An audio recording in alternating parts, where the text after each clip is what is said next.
किसान भाइयों नमस्कार। कार्यक्रम कृषि दर्शन के आज के अंक में आप सभी का स्वागत है। हमारा भारत एक कृषि प्रधान देश है। भारत की आर्थिक प्रगति मुख्य रूप से कृषि की अच्छी पैदावार पर निर्भर करती है।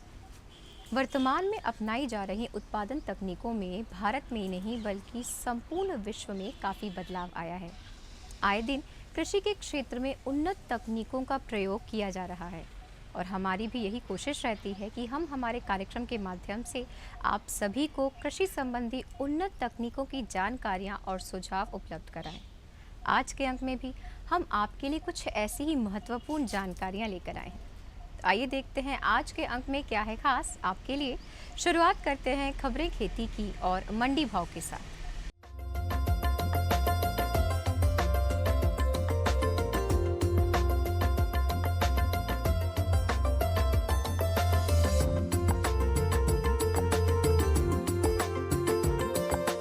नमस्कार किसान भाइयों, खबरें खेती में आपका स्वागत है। आइए नजर डालते हैं आज की खास खबरों पर।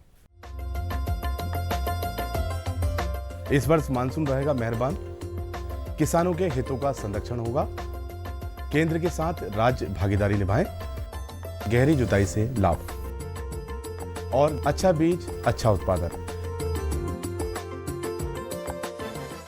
देश में इस वर्ष मानसून के मेहरबान रहने की भविष्यवाणी से करोड़ों किसानों सहित उद्योगों एवं जन सामान्य ने राहत की सांस ली है। लगातार 2 वर्षों से सूखे की मार झेल रहे किसानों की उम्मीद अब बढ़ गई है। मौसम विभाग एवं निजी संस्था स्काईमेट दोनों ने इस वर्ष सामान्य से बेहतर मानसून रहने की संभावना जताई है।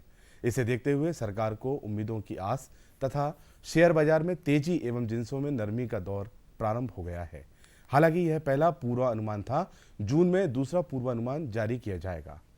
भारतीय मौसम विभाग ने वर्ष 2016 के अपने पहले अनुमान में इस साल सामान्य से अधिक बारिश होने के आसार जताए हैं।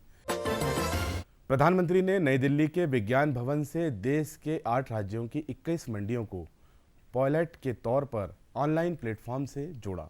करोल मंडी में प्रदेश की पहली ई मंडी के लोकार्पण समारोह में मध्य प्रदेश के किसान कल्याण एवं कृषि विकास मंत्री श्री गौरीशंकर बिसेन ने कहा कि प्रधानमंत्री श्री नरेंद्र मोदी की इस अभिनव पहल से पूरे देश का किसान, व्यापारी और उपभोक्ता न केवल आपस में एक होगा बल्कि उनके हितों का भी पूरा संरक्षण होगा। श्री बिसेन ने कहा है कि मध्य प्रदेश देश का पहला राज्य है जिससे प्रधानमंत्री की इस पहल पर प्रदेश की 50 मंडियों में ई मंडी अवधारणा को लागू करने पर अपनी सहमति दी। इसमें से भोपाल की इस मंडी को पायलट तौर पर ऑनलाइन जोड़ा जा रहा है। किसानों के हित में केंद्र सरकार द्वारा चलाई जा रही योजनाओं में राज्य सक्रियता से भागीदारी कर किसानों की आमदनी दोगुनी करने में अपनी भूमिका निभाए।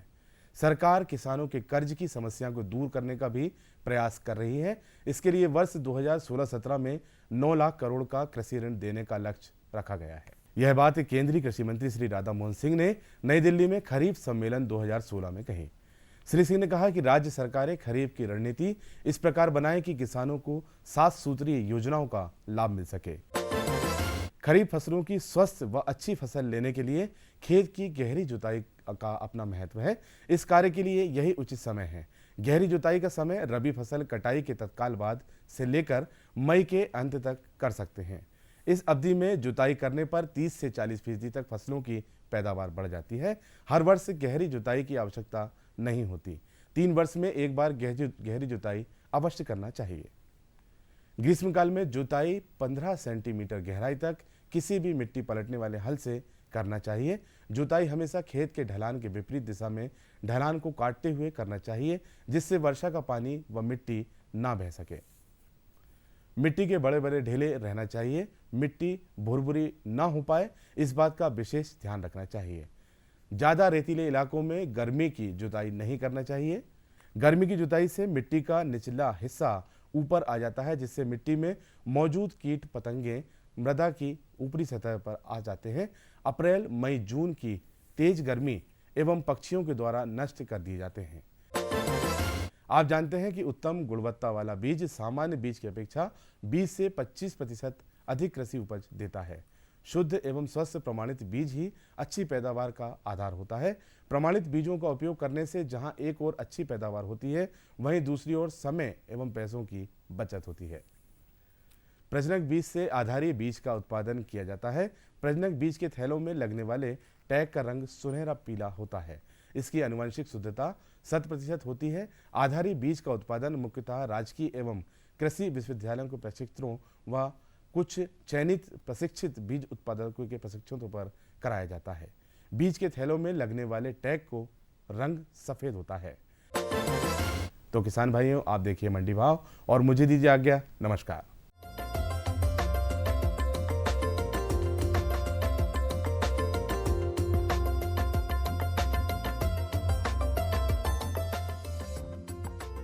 गेहूं के भाव मंडियों में इस प्रकार रहे। छिंदवाड़ा में न्यूनतम भाव 1525 रुपए प्रति क्विंटल, अधिकतम भाव भी 1525 रुपए प्रति क्विंटल रहा। नीमच में न्यूनतम भाव 1625 रुपए प्रति क्विंटल, अधिकतम भाव 1990 रुपए प्रति क्विंटल। राहतगढ़ में न्यूनतम भाव 1400 रुपए प्रति क्विंटल, अधिकतम भाव 1550 रुपए प्रति क्विंटल। सिवनी में न्यूनतम भाव 1470 रुपए प्रति क्विंटल, अधिकतम भाव 1528 रुपए प्रति क्विंटल रहा। अरहर के भाव मंडियों में इस प्रकार रहे। बुरहानपुर में न्यूनतम भाव 8125 रुपए प्रति क्विंटल, अधिकतम भाव 8390 रुपए प्रति क्विंटल। खरगोन में न्यूनतम भाव 5101 रुपए प्रति क्विंटल, अधिकतम भाव 7701 रुपए प्रति क्विंटल। बिछिया में न्यूनतम भाव 7400 रुपए प्रति क्विंटल, अधिकतम भाव भी 7400 रुपए प्रति क्विंटल रहा। उमरिया में न्यूनतम भाव 5000 रुपए प्रति क्विंटल, अधिकतम भाव 5500 रुपए प्रति क्विंटल। प्रदेश की मंडियों में काबुली चना का भाव इस प्रकार रहा। आगर में न्यूनतम भाव 6000 रुपए प्रति क्विंटल, अधिकतम भाव 8930 रुपए प्रति क्विंटल। महू में न्यूनतम भाव 8310 रुपए प्रति क्विंटल, अधिकतम भाव 8700 रुपए प्रति क्विंटल। सीहोर में न्यूनतम भाव 4000 रुपए प्रति क्विंटल, अधिकतम भाव 7200 रुपए प्रति क्विंटल। बुरहानपुर में न्यूनतम भाव 6811 रुपए प्रति क्विंटल, अधिकतम भाव भी 6811 रुपए प्रति क्विंटल रहा।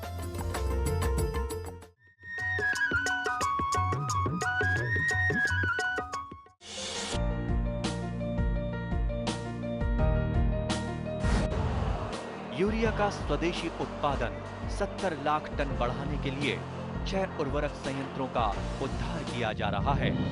FCIL के गोरखपुर, सिंदरी, तलचर और रामागुंडम संयंत्र, HFCL की बरौनी इकाई और PVFCL की नामरू फोर्थ। सोने पर सुहागा ये है कि देश में अब बनेगा सिर्फ नीम लेपित यूरिया, क्योंकि इससे होगा किसानों का फायदा ही फायदा। अनाज का उत्पादन 10% तक बढ़ेगा। बढ़ेगी 10 से 15% नाइट्रोजन क्षमता। कौन जाने कब क्या होगा। मॉनसून का मिलेगा साथ या दिखाएगा बेरुखी। बादल गरजेंगे या बरसेंगे भी। ना हो परेशान, क्योंकि हम बताएंगे बदलते मौसम के पल पल का हाल। देखिए मौसम खबर सोमवार से शनिवार सुबह 8:30 पर। डीडी किसान, बदलते भारत की शान।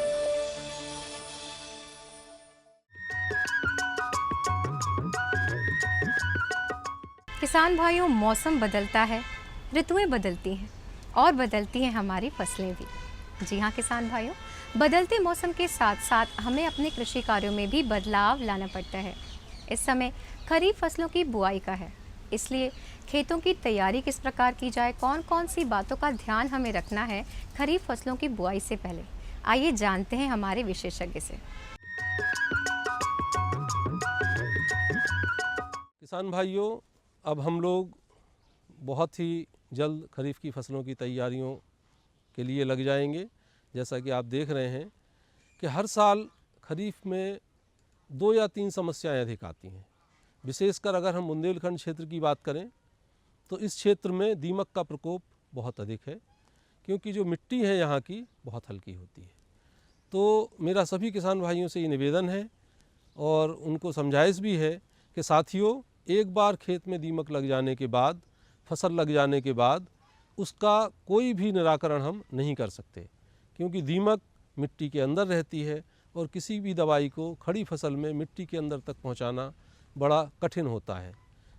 तो जब हम खेतों की तैयारी करते हैं, उस समय जब हम आखिरी जुताई कर रहे होते हैं, तब हमको प्रति एकड़ 5 किलो 4,8-10G का उपयोग अवश्य कर लेना चाहिए।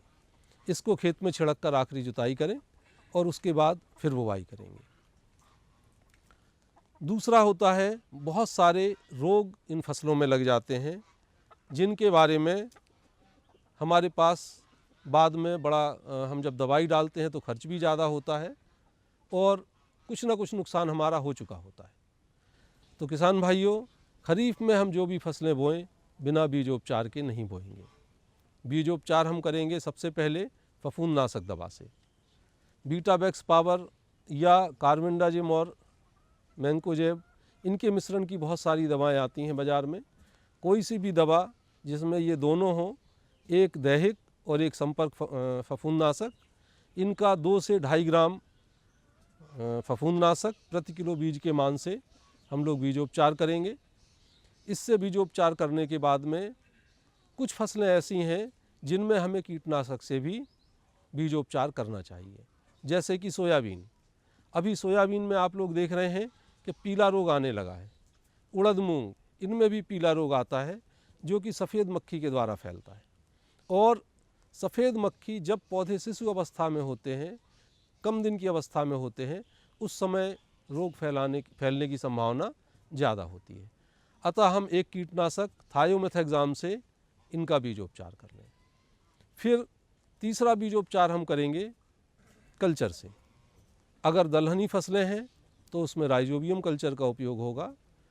हर एक दलहनी फसल के लिए राइजोबियम कल्चर अलग होता है, जैसे उड़द मूंग के लिए अलग होगा, सोयाबीन के लिए अलग होगा, अरहर के लिए अलग होगा। उसके पैकेट पे लिखा रहेगा कि ये किस फसल के लिए है। तो जिस फसल का राइजोबियम कल्चर है उसी फसल में हमको उपयोग करना चाहिए। फिर पीएसबी कल्चर हमको सारी ही फसलों में उपयोग करना होता है। तो इस तरह से हम ये जो बीजोपचार करेंगे, पहले फफूंदनाशक से, फिर कीटनाशक से और उसके बाद कल्चर से। साथियों, जब भी हम देखते हैं किसान भाइयों कि हमारे खेत में किसी फसल में कीड़ों का या बीमारियों का प्रकोप होता है, तो हम कुछ दिन तक उसको टाल जाते हैं। ऐसा नहीं होना चाहिए। सबसे अधिक समस्या पिछले बार आई है पीले रोग की, उड़द मूंग में भी और सोयाबीन में भी, जिसके कारण फसल को बहुत नुकसान हुआ है। तो जैसे ही आप खेत में 1 या 2 पौधे भी देखें, आप तुरंत उसका उपचार करें। एक दैहिक कीटनाशक इमिडाक्लोप्रिड 17.8 SL% जो आता है, इसका 600 मिलीलीटर 500 लीटर पानी में घोलकर प्रति हेक्टेयर की दर से छिड़काव करें। दूसरी बात आती है फसलों में नींदा की। तो खरीफ की जो फसलें होती हैं, इसमें किसान भाई नींदानाशक का प्रयोग बहुत करने लगे हैं आजकल। उसका कारण ये है कि ये लोग फसलों को, हम जो किसान भाई हैं, फसलों को हम लोग छिटक के बोते हैं, और छिटक के बोने से क्या होता है कि हम उसमें किसी यंत्र का उपयोग नहीं कर पाते। तो मेरी आप सबसे निवेदन है कि कृपया खरीफ की फसलों में भी पंक्ति में बुवाई करें, जिससे कि हम जो नींदा नियंत्रण के लिए यंत्र होते हैं, उन यंत्रों का खास करके ट्विन व्हील हो एक यंत्र है जिससे हम निदाई कर सकें। उसमें किसी समय की बाध्यता नहीं होती। यदि हम इनका नींदानाशक का उपयोग करते हैं तो उसमें समय की बाध्यता रहती है कि इतने दिन पे ही हमें उसका उपयोग करना है, और कई बार वो परिस्थिति हमको खरीफ के मौसम में नहीं मिल पाती। कभी पानी बरसता रहता है, कभी दवा डालने के तुरंत बाद पानी बरस जाता है। यदि हम लाइन में इसकी बुवाई करेंगे तो फिर हम ट्विन व्हीलों के माध्यम से नींदा नियंत्रण कर सकते हैं। इसको चलाने से भूमि में हवा का संचार भी हो जाता है और उससे पौधों की वृद्धि, फसल की वृद्धि अधिक होती है और फलस्वरूप उपज भी अधिक प्राप्त होती है।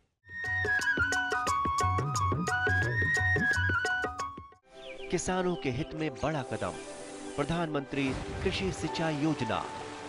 हर खेत को पानी, प्रति बूंद अधिक उपज। सिंचाई के सही तरीकों और जल संरक्षण की नई तकनीकों के साथ बढ़ेगा जमीन का जल स्तर। जिला स्तर पर होंगी सिंचाई योजनाएं, असिंचित क्षेत्रों तक पानी पहुंचाकर बढ़ेगा उत्पादन। भारत सरकार की विशाल योजना प्रधानमंत्री कृषि सिंचाई योजना। क्या है फसलों का ताजा हाल, कैसे हो इनकी सही देखभाल, बीज और खाद की कैसे हो सही पहचान। जानिए विशेषज्ञों के साथ, देखिए खेत खलिहान, सोमवार से शुक्रवार सुबह 7 बजे। डीडी किसान, बदलते भारत की शान।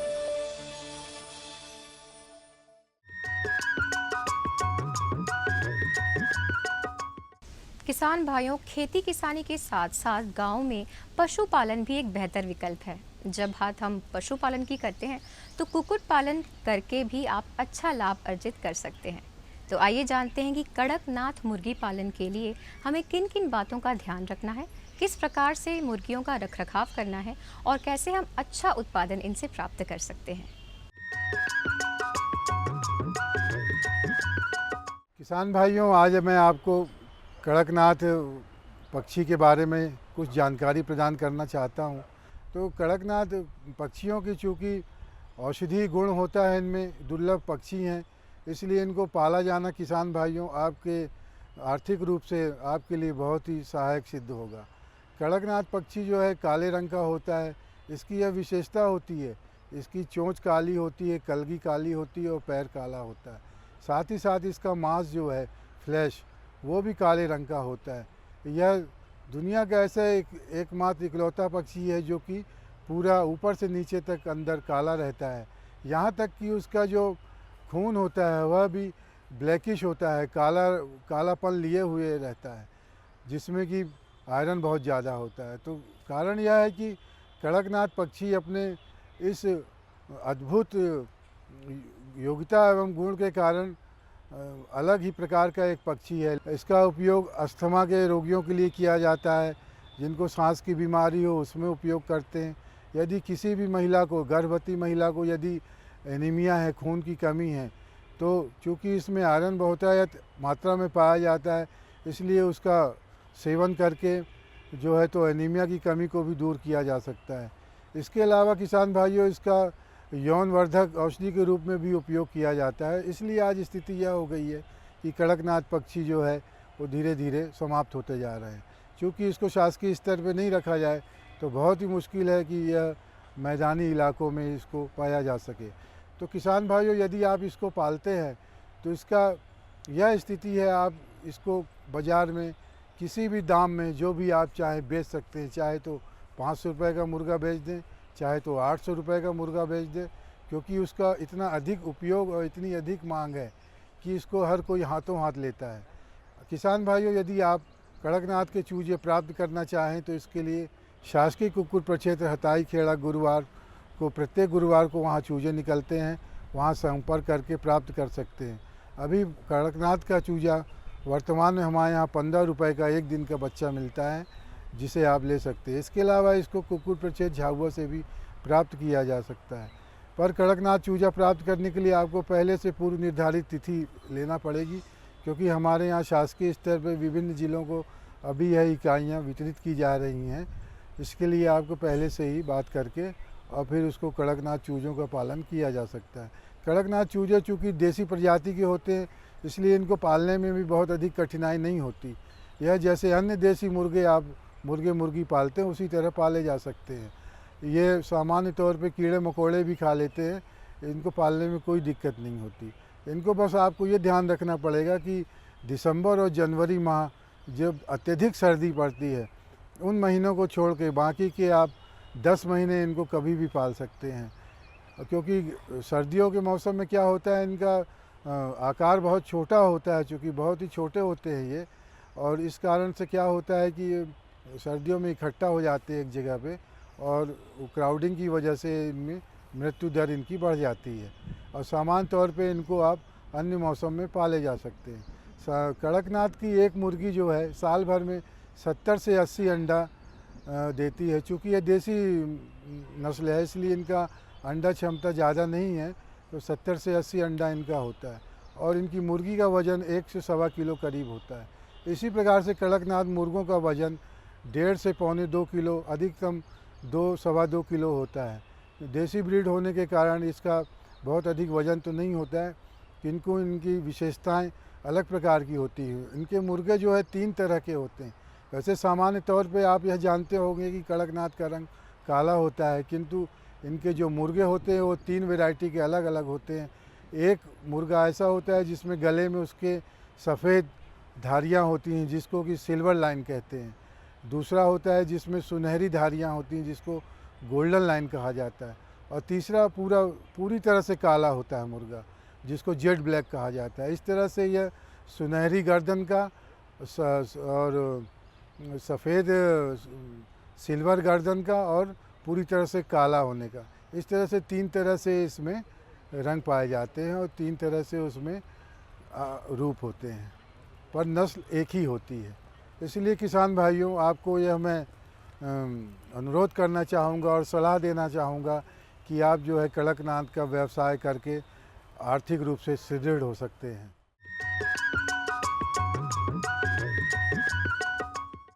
ये बदलाव क्या है? बदलाव से हुआ क्या है?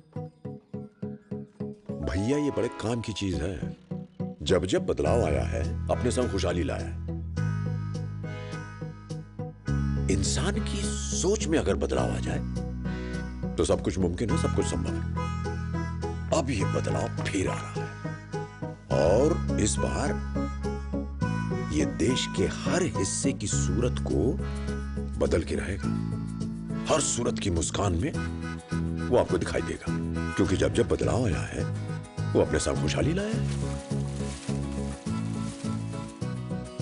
तो चलिए एक नई शुरुआत करते हैं, कुछ बदलाव करते हैं। दूरदर्शन किसान, एक नया चैनल जहां बातें होंगी बदलाव की और आपके कल की बेहतर शुरुआत की। छेड़ो बातें बदलाव की। कैसे पाएं अच्छी पैदावार? खाली पड़े हैं खेत, उस समय हम नमूने, मिट्टी के नमूने लेते हैं। कैसे रखें पशुओं का ख्याल? पशु बीमा बहुत जरूरी चीज है। कौन सी तकनीक रहेगी बेहतर? एक कॉल पर मिलेगी पूरी जानकारी। ये साहिवाल गाय कितना दूध दे देती है? देखिए हेलो किसान, सोमवार से शुक्रवार शाम 6 बजे। डीडी किसान, बदलते भारत की शान। मुद्दा किसान का। भारत में मौसम और मॉनसून मिलकर किसानों की तकदीर लिखते हैं। विषय संवाद का। कैपेसिटी नहीं है उसकी इतनी। मंथन विचारों का। किसी को खाता खोलने से मना नहीं किया जाता। देखिए वाद संवाद सोमवार से बुधवार शाम 7:30 पर। डीडी किसान, बदलते भारत की शान।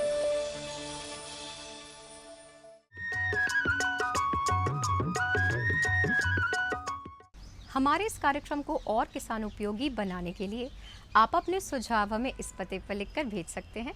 हमारा पता है कार्यक्रम कृषि दर्शन, द्वारा निदेशक, कमरा नंबर 4, दूरदर्शन केंद्र, Shamla hills, Bhopal, pin code 462013। किसान भाइयों, अब समय हो चला है आपसे आज्ञा लेने का। अगले अंक में फिर होगी मुलाकात कृषि संबंधी कुछ और जानकारियों के साथ। तब तक के लिए आज्ञा दीजिए। नमस्कार।